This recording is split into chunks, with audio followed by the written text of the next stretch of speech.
Bom, gente, é com alegria que eu estou aqui hoje com o Sami. Sami é um cristão perseguido do Iêmen, que veio para o Brasil no nosso programa de acolhimento a refugiados, mas hoje ele é um missionário da Mais, que serve no projeto de acolhimento a refugiados. Ele é agora um homem que está dedicando a sua vida para abençoar pessoas que viveram e vivem a mesma crise, a mesma luta. Então, Sami, é um prazer estar aqui com você, Prazer. uma alegria. E eu quero fazer algumas perguntas para você aqui, para a gente compartilhar com o pessoal que assiste o nosso canal a respeito da perseguição religiosa. Tá. Então, um tema que a Mais tem desenvolvido bastante, algo que a gente está focando no nosso ministério nos últimos 2 anos e será o alvo do nosso ministério por quanto tempo Deus assim nos permitir, mas hoje nós trabalhamos especificamente com isso. Então, eu queria começar perguntando para você e queria que você falasse com o público que acompanha mais. Qual que é a sua visão da perseguição religiosa no Oriente Médio? A perseguição religiosa no Oriente Médio e não é uma coisa que se começa recentemente. Sim. Mas nós podemos ver na história do Islã. Porque o problema não é hoje em dia, mas o problema é ensinamento do Islã. No Corão, capítulo 5, 52, e o Corão fala, não pode fazer uma amizade com as pessoas que não são muçulmanos. E segunda coisa, tem um ensinamento do Mohammed que ele fala, não pode outra fé fica em Arábia com Islã. Então, na verdade, esse não é coisa que começa novo. Também quando nós viu a história como o Islã espalha, nós viu como o profeta do Islã trata os pessoas judeus e cristãos que moram lá naquele tempo. Então, esse não é coisa nova. Sim, mas aí, como você vê hoje todo esse passo a passo da história que foi desenvolvendo e hoje, assim, como que você sente o momento do Oriente Médio na visão da perseguição religiosa? Hoje em dia, tem outro país dentro do Oriente Médio que está bem fechados, né? Tem outras que não usa tudo ensinamento ou lei do Islã. Por exemplo, Egito não é mesmo com a Arábia Saudita, o meu país Iêmen. O Jordânia também. Então, tem os países que usa tudo que o lei do Islã ensina. Tem outros países que agora não faz isso com forte, mas a perseguição existe. Você fala de países mais tolerantes e outros com tolerância zero, né? Zero. É legal a gente falar isso porque apesar de que você pode ter acesso à internet buscando dados sobre Portas Abertas lançou recentemente uma lista atualizada dos países mais perseguidos. Sim. É bacana a gente ouvir isso de alguém que veio da perseguição. Né? Eu tenho dados, eu tenho informações, mas você viveu isso na pele. Fala de uma forma bem rápida assim, como é ser um cristão que sente esse peso do Islã, esse peso da pressão e da perseguição por causa da sua fé. Bem rapidamente, tenta resumir pra gente. O que está acontecendo, tem 2 tipos de cristãos lá. Por exemplo, no Egito, Jordânia, Síria e Líbano, existe uma família do cristão. Segunda, nós temos cristão que converte. Certo. Então, os cristãos nasceram no fé do Cristo, a perseguição deles não é para a morte. A maioria é um tipo de segregação social em trabalho e escolas e até as coisas que o governo fez nos locais dele. Por exemplo, no Egito tem uma área que os cristãos vivem. E é o lugar, não tem infraestruturas, não tem escolas, não tem nada. É o lugar que chama Zabalim, o lugar do lixo. Do lixo, lugar do lixo, sim.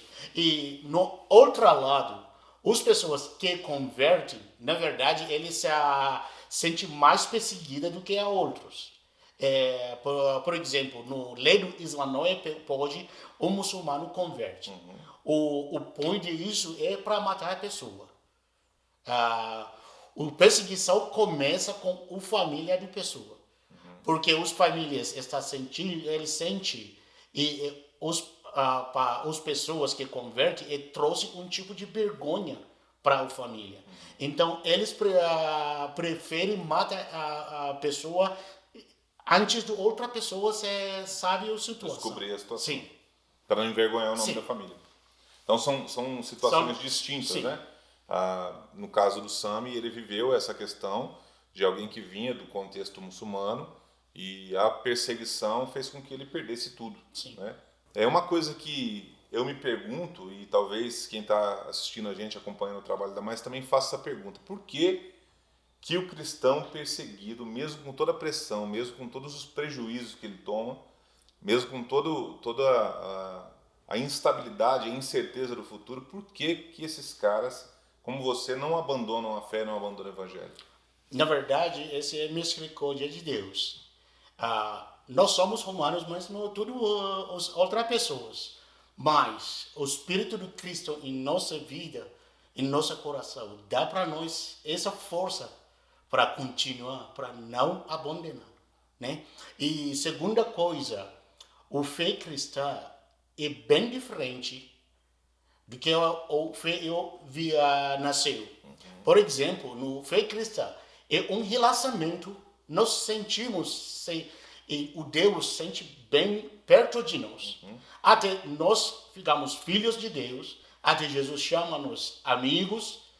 Então, e o fé do cristão abriu um tipo de vida nova para nós, para sentir que Deus está bem conosco sempre. No outro lado, quando nós pensamos no fé que eu morei antes, e nós viu a Deus bem longe e não pode fez um relacionamento com Deus. Mas isso fez muita diferença. Então, aí você fala uma coisa que é muito importante a gente perceber. Olha, que o relacionamento com Deus fortalece a fé de vocês mesmo em meio à perseguição. Sim. É isso? Sim. Olha a chave do que a gente está ouvindo da boca de um cristão perseguido, que o relacionamento com Deus te fortalece para você continuar seguindo a Ele, mesmo com toda a tribulação. Agora, sempre vem uma pergunta na minha cabeça, Sami, quando eu olho para essa realidade, para falas como a sua, de que, inclusive, a pergunta está naquele livro que eu escrevi sobre perseguição. Né? Será que eu vou precisar um dia viver uma perseguição como essa para ter uma intimidade real com Deus? Ou eu posso ter uma intimidade com Deus sem necessitar da perseguição? Isso é um negócio conflitante, né? Eu acredito, quando a pessoa tem uma experiência de perseguição, esse deixa a pessoa ficar mais duro em fé. Porque no meu caso, quando eu vi na minha vida, quando os meus famílias começam a tratar-me de lugar ruim, esse deixa-me pensar, por que eles fez isso? Então, eu sinto sempre quando o Satanás usa as pessoas para perseguir os cristãos, nós sentimos força de espírito. Ele dá para nós e força para continuar. Também o Espírito ajuda-nos sempre para nós ver o que vai em frente de nós. Nós temos garantia. Eu tenho certeza na minha vida eternidade. Amém. Isso te dá um vislumbre do futuro. Você consegue vislumbrar o futuro. É interessante porque eu faço essa pergunta e traço esse paralelo porque é uma pergunta que eu me faço no contexto da igreja aqui no Brasil.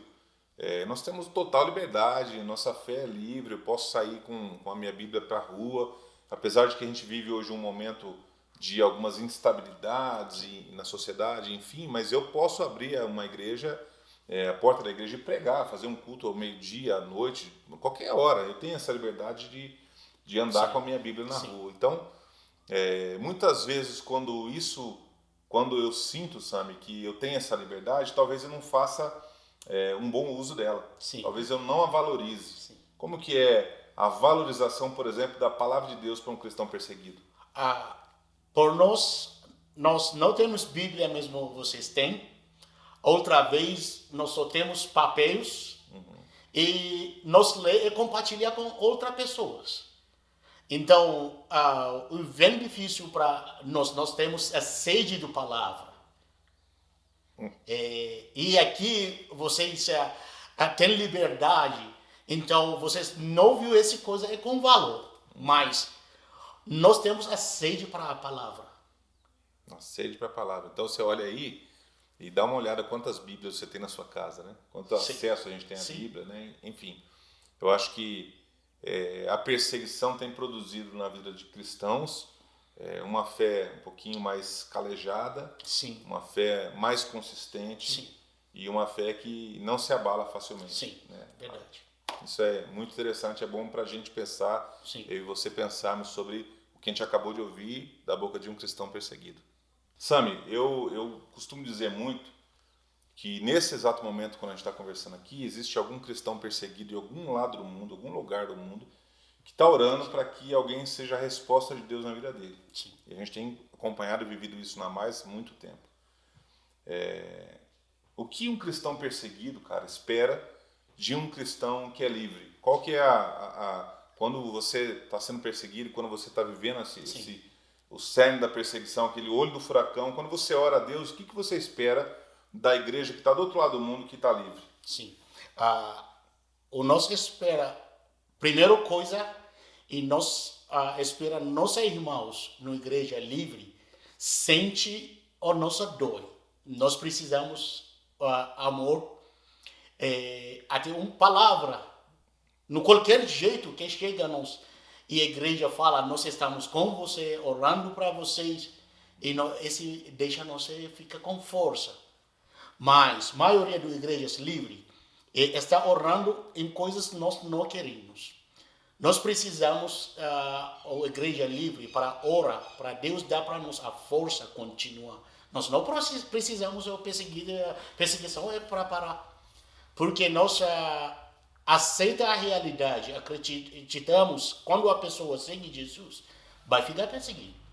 Mas o nível de perseguição, esse fez a diferença entre nós e vocês. Todos que quiserem andar piedosamente, Sim. seguindo a Cristo, serão Sim. perseguidos. Sim. Agora, você viu que interessante, você disse aqui que você não quer que a gente ore para que a perseguição acabe. Sim. Eles querem que nós oremos para que eles sejam fortalecidos. Sim. Fala um pouquinho mais sobre isso, assim. Por que você prefere não pedir oração para que a perseguição encerre? Não acreditamos se a perseguição deixa a nossa fé mais firme e também faz um testemunho para o evangelho, para outras pessoas.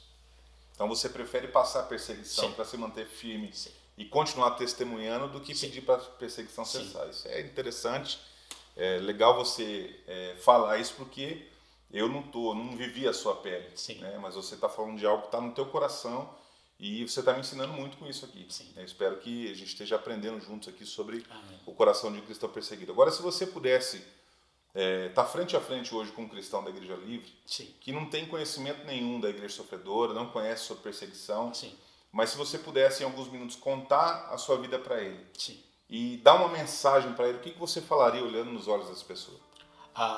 Eu quero falar, vocês estão esquecidos, seus irmãos, que está esperando a perseguição fora do país livre. Então, eu quero vai pedir ou explica para eles, por exemplo, tem muitos cristãos que estão sofrendo, que sente eles só está andando sozinho. O que você está fazendo para caminhar com eles, para dar para eles uma palavra, se eles vai sentir e não. Nós temos irmãos no outro lugar que está pensando sobre nós. Então, eu vou fazer uma resposta. O que você está fazendo sobre seus irmãos lá no país fechados? 1 Coríntios 12, 26, não é não? Sim. Uma parte do corpo está sofrendo. Todo mundo sofre junto. Né? Não dá para deitar a cabeça no travesseiro. Não. Em paz, sabendo que tem gente perseguida. Então, Sami, obrigado por esses minutos juntos aqui. Apesar de conhecer a sua história, conhecer a história da perseguição, com os cristãos que a gente lida Cada vez que a gente conversa com um cristão perseguido, a gente aprende, cresce. E eu me sinto desafiado a viver um cristianismo mais forte cada dia. Amém. Muito obrigado. Deus abençoe, viu, cara? Deus abençoe vocês. Valeu.